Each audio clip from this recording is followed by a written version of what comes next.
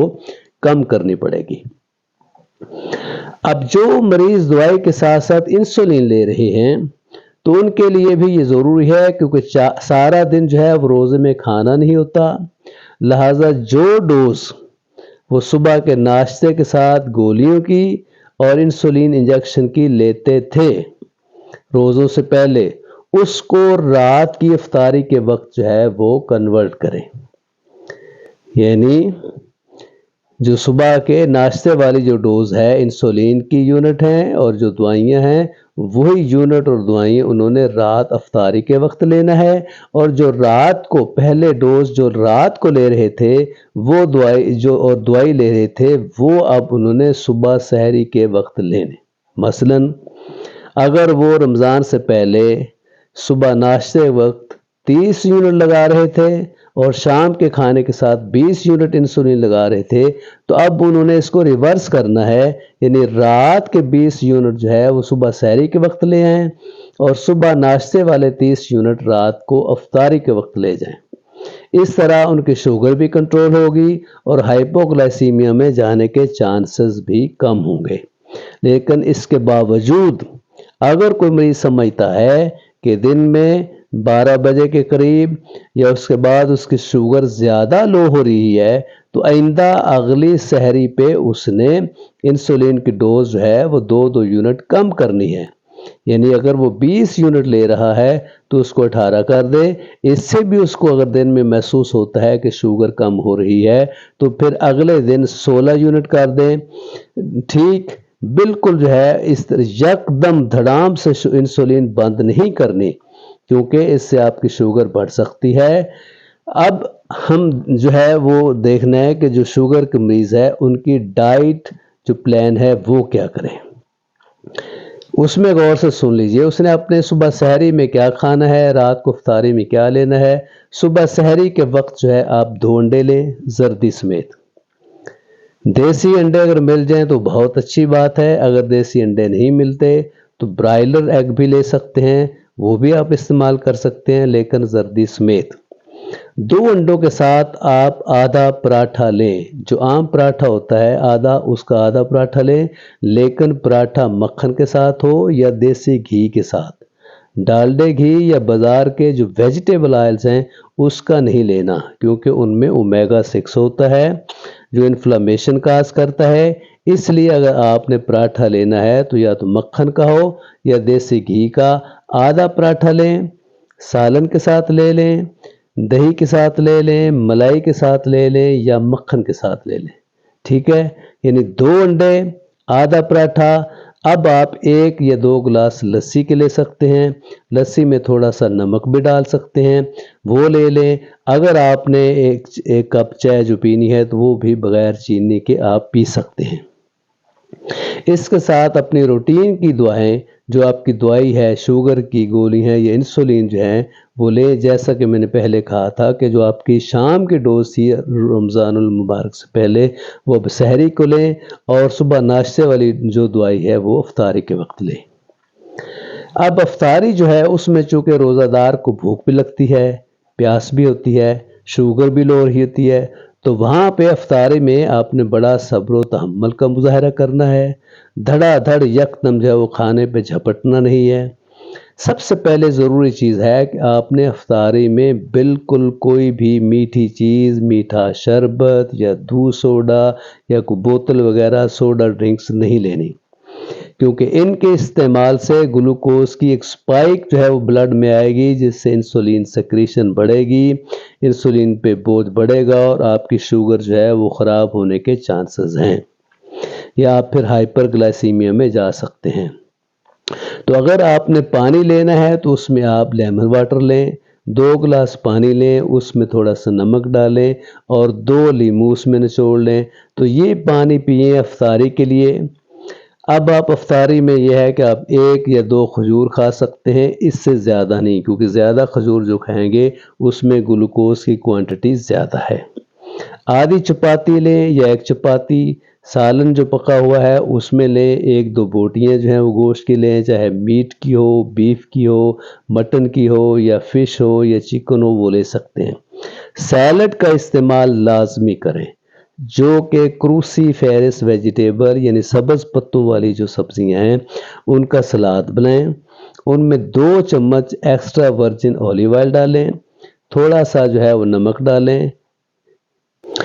کالی مرچ جو ہے وہ پیسی ہوئی وہ بھی اس میں ڈال سکتے ہیں، اور اس میں 2 چمچ دہی بھی ملا سکتے ہیں۔ تو یہ سیلڈ لیں۔ اگر اس کے باوجود آپ کو بھوک ہے تو ایک چھوٹا سا پھل، 1 آڑو یا آدھا سیب یا امرود یا کنو وغیرہ بھی لے سکتے ہیں، اور ساتھ اپنی روٹین کی دعائیں لیں۔ اب کھانا کھانے کے تقریباً 1-1.5 گھنٹے بعد آپ شوگر چیک کریں۔ اگر آپ کی شوگر 200 سے نیچے ہے تو اس کا مطلب ہے آپ کی جو خوراک ہے اور میڈیسن ٹھیک ہے، لیکن اگر آپ کی شوگر 200 سے زیادہ ہے تو اس میں احتیاط کریں، اپنی میڈیسن کی ڈوز بڑھائیں یا اپنا کھانا کم کریں۔ لہٰذا رمضان میں کوشش کریں کہ کھانا احتیاط سے کھائیں،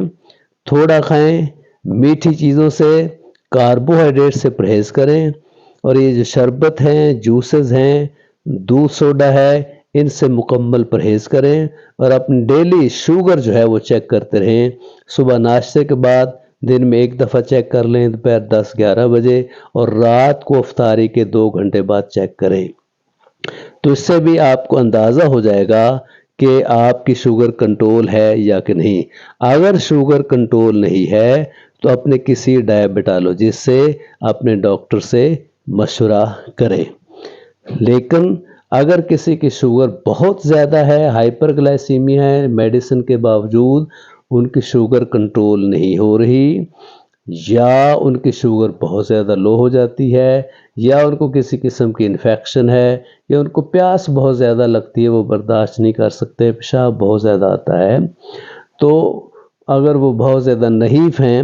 تو پھر اللہ تعالیٰ نے ایک سہولت دی ہے، تو اپنے ڈاکٹر کے مشورے سے